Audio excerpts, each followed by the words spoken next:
Hello friends, मैं हूं नलिनी मलकानी। नलिनी की रसोई में आपका बहुत बहुत स्वागत है। आज मैं बनाने जा रही हूं लो कैल रेसिपी जिसका नाम है बाजरे का उत्तपा। सब्सक्राइब और बेल आइकन का बटन दबाना न भूलें ताकि आपको हर नई रेसिपी का मैसेज तुरंत मिल जाए। आइए तो देखते हैं बाजरे का उत्तपा बनाने के लिए हमें किन किन चीज़ों की ज़रूरत होगी।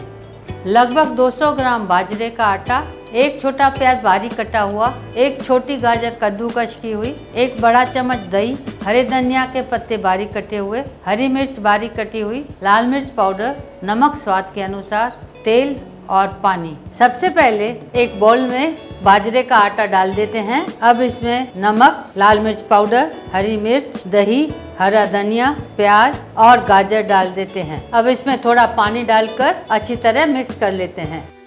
बैटर की कंसिस्टेंसी डोसे के बैटर के जैसी होनी चाहिए। ये बैटर उत्तपा बनाने के लिए तैयार है। अब उत्तपे के तवे पर तेल लगा देते हैं। अगर आपके पास उत्तपे का बर्तन नहीं है तो आप नॉन स्टिक तवे पर भी बना सकते हैं। अब उत्तपे के तवे पर बैटर डालेंगे। अब साइड से तेल डालेंगे। इसे मीडियम गैस पर पकने देते हैं ताकि यह क्रिस्पी बने। अब इसकी साइड चेंज कर देते हैं ताकि यह दूसरी तरफ भी पक जाए। उत्तपा दोनों तरफ से पक गया है। अब इसे निकाल देते हैं।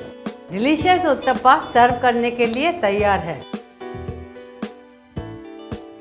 अगर आपको मेरी रेसिपी पसंद आई है और आपने सब्सक्राइब नहीं किया है तो इस तरफ सब्सक्राइब का बटन दबाना न भूलें।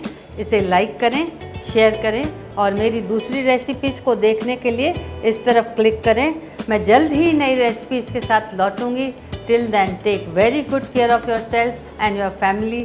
Thank you for watching Nalini की रसोई।